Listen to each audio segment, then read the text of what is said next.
Guys, what's up? Sean Whalen here, founder and CEO of Lions Not Sheep. I wanted to take a second here and address specifically to our friends and our fans and all of our clients. Obviously, there's going to be a whole bunch of trolls that won't even watch this video, that have zero care about what the truth really is. But I wanted to make this video specifically for those of you who are friends of ours, who are clients of ours, who have been following Lions Not Sheep and have seen the onslaught of absolutely ridiculous barrage of media attacks against me and against Lions Not Sheep, and a lot of misinformation here in the last couple of days. But first things first, I wanted to give you guys a really quick backstory on Lions Not Sheep and how we got to where we are. I started this company in 2016. We started selling apparel on a full-time basis really in 2020, in the middle of 2020. And having never run an apparel company before, grown an apparel company, I reached out to a number of my friends that had, took insight, took counsel, took coaching from them, and hired a lawyer, got all of our legal stuff done, and got the company up and running. When we first started Lions Not Sheep, it's just like any other company. The number one thing that you're looking for is how to source apparel and how to source garments to be able to put your slogans or your names or your brand or whatever. And as we were looking, we connected with different companies here in Utah, which is where we're based, California, a couple other places, and these are all wholesale vendors. So these are companies that go and buy blanks from other overseas, from different places, so on and so forth. So shirts like this. This is a next level shirt, and what's really interesting is that, as a side note, we've actually never sold a single shirt that's come from China, which is really funny because all the headlines read China right now. But this is a shirt that is from Next Level, and this is what's considered in the apparel industry a blank. So there's nothing on it. And what a company will do, as we started learning the process and making our shirts, is that if we have somebody else manufacturing and making these shirts, they would charge us to take the tag out. It's called white labeling. And it's completely legal, it's completely regulated by the FTC, and this is what companies have been doing for years and years and years and years, is white labeling blanks. So I bet you right now, if you have a t-shirt, if you take it off and you look at the tag, and you have some sort of logo or slogan on here, they probably don't have a Next Level tag in here.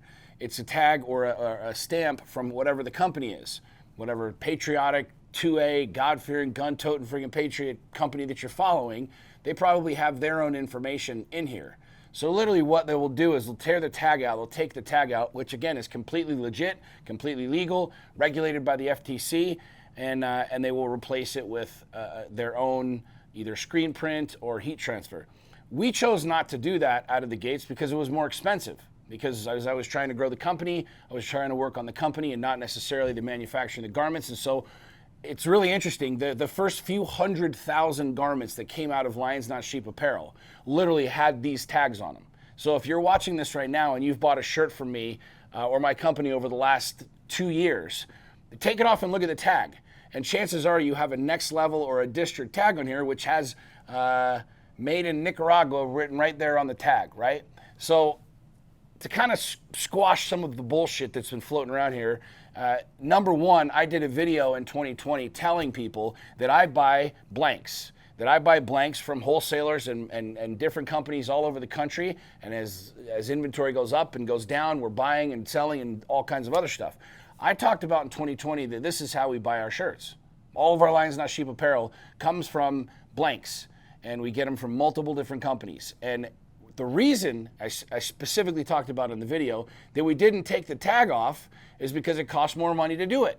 Well, last year in 2021, we connected with a great partner of ours, an American company who is owned and operated by a retired Navy SEAL, and we worked out a larger deal because we're getting more volume to be able to put our own labels in here, because to be candid, this doesn't look professional. For me, selling you a Lions Not Sheep shirt with somebody else's name and somebody else's brand in here, it just didn't look professional. It's like, it's time to level up our game. So we decided to work a deal out where we could put our own labels inside of the shirt.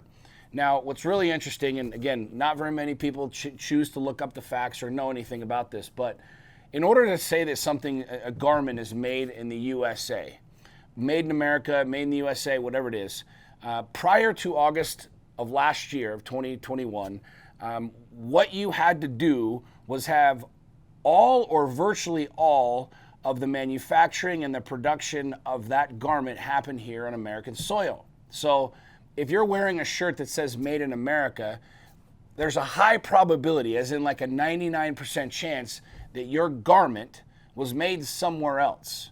The actual shirt, the sewing of it, the cotton, the spinning of it was actually made someplace else, and there's a high likelihood it was probably overseas somewhere. Now, you had to have 3 separate points of commerce happen here on domestic soil to be able to say Made in America. Again, I'm just giving you all the facts here. You guys can choose what you want to do with it, say what you want to say after this, but this is how I've run the company and how I've built the company, and this is what we're doing.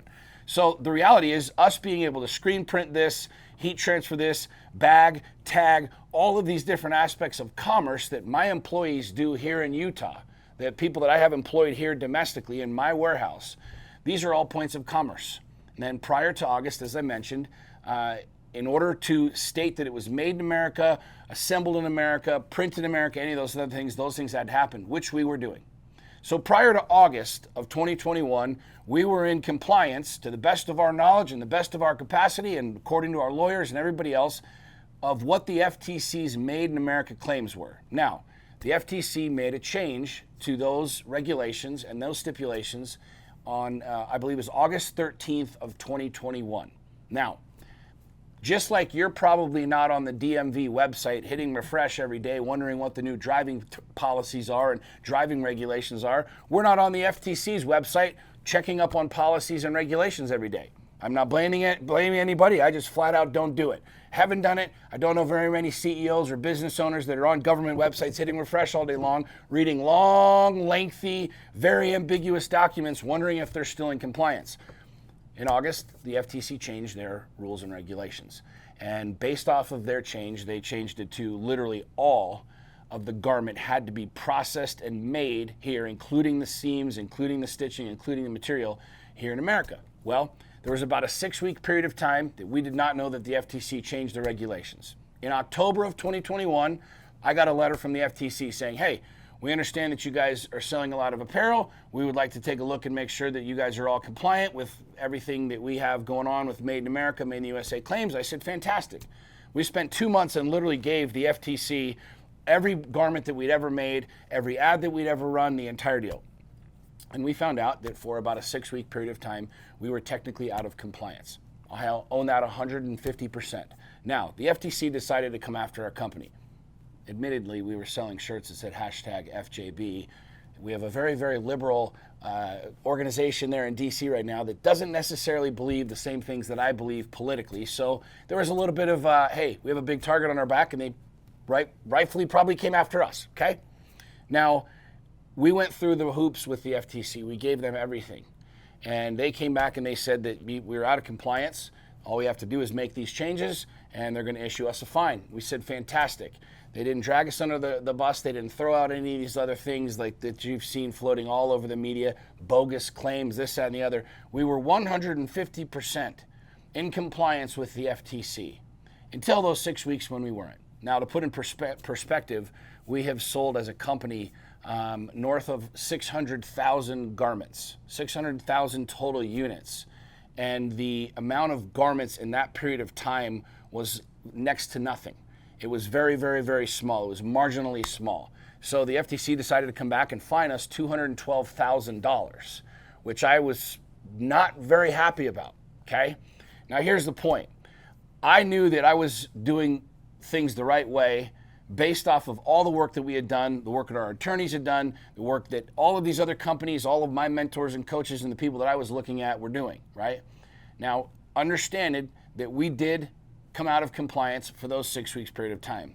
What the FTC has chosen to do, which is fairly egregious and quite frankly, it's absolutely just completely ridiculous, is state that our company is basically defrauding everybody, that we've been tearing off Chinese tags. Again, we've never had a Chinese tag on any of our shirts, and basically duping the marketplace from day one, which is complete and utter bullshit. Because at the end of the day, the small window of time that we were out of compliance, I owned up to and said I will pay the fine. I did want to fight, and let me tell you why. A lot of people have asked me over the last 24 hours, well, if you weren't wrong, then why didn't you fight? I'll tell you exactly why. Because I've got almost 20 employees that rely on a job. They rely on this company moving and thriving and moving forward in order to stay employed. Had I fought the FTC, which I really, really, really wanted to do. Ask anybody that knows me, they will tell you I absolutely wanted to go down that path, and I wanted to set the precedence for other small businesses to show that, like, you can't keep screwing around with small businesses. The FTC is not here to help us. It's not here to make sure that I'm in compliance. They want to absolutely nuke and obliterate any conservative company that they can, but I digress. The reason that I did not fight is because, according to my lawyers, it would have taken $1.5 to $2 million and north of 5 years to fight them. Now here's the issue. It wasn't about the money for me. I will spend the money to stand on my principles. I will stand on my money. I will spend my money to stand on what I knew to be right, and I will continue to do that. The fact of the matter is that at any point in time during that 5-year period, the government, the FTC, could have come in and issued a cease and desist and then would have put me out of business. And ultimately, I chose that I had to sacrifice this battle to win the war and to keep my company going. So I know that a lot of y'all have a lot of questions, and there's a whole bunch swirling around, and this is literally a political witch hunt. You've seen far right, all of these conservative things, and Trump and MAGA and all this other crap, around the company. And there's a reason for it, because it's catchy headlines. But at the end of the day, we owned up to our mistake, which was a very, very, very small mistake in the context of things. And anybody who knows anything about my company, anybody that knows anything about me, knows that 2 years ago, the videos, by the way, are still public for all of you trolls that actually want to put in the time to look, of me sharing with the marketplace, how we buy our clothes, where we buy our clothes, how we produce our clothes, and everything that we do. So the idea that somehow we've been lying and deceiving and defrauding and scamming all of these people, it's really hard to sail that freaking that boat when literally 2 years ago I was public telling the entire world, both on Facebook and on Instagram, that we buy our shirts as blanks from other companies like this that are imported from different places all over the world. So that's that. I just wanted to recap all this stuff with y'all. If you have any questions, hit me up in the comments below.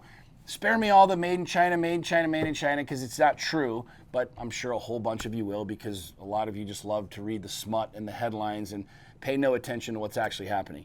As a side note, I want to say this. We've also had a shit ton of love coming from y'all today, because a lot of you that have been following me know the blood, sweat, and tears that I put into building this company. From scratch, from one freaking t-shirt to literally almost 1 million garments.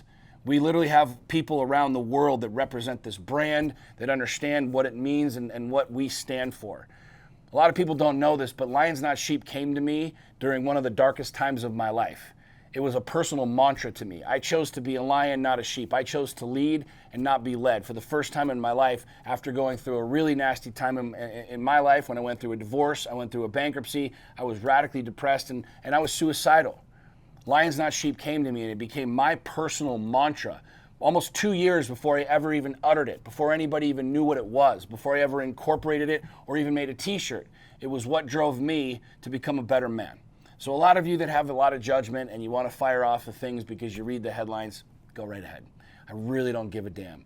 But this is for you guys out there who want to build something big, who are watching what we're doing, who really enjoy and appreciate what we're doing at Lions Not Sheep. I see you. And I'm not going to fucking stop. And the government can come in and fine us $212. Okay, we'll pay our freaking dues. We'll keep moving. We'll keep building. We'll keep getting better. So at the end of the day, my friends, I wanted to share this with you because, number one, I love and appreciate your support. I love and appreciate the tribe that we're building. I love and appreciate what we're doing as a company, as a whole. And more than anything, I really felt it important for me to share this message with you guys so that you understood my side of the story. Because for the last 7 months, I haven't been able to really say a whole lot of anything about this. And it's been really difficult for me to do, and it's been really difficult to see all the smut that's being peddled for obvious reasons, because it makes for good TV and good reality and gets a lot of clicks and a lot of clickbait shit. But at the end of the day, I'm not going to stop continuing to grow this company, scale this company, build this company. And I'm going to continue to be transparent with all of you like I am now, like I was 2 years ago, like I've been since day one of this company. So if you got any questions, feel free to hit me below. If not, my friends, thank you very much. I love you. I appreciate you. God bless you.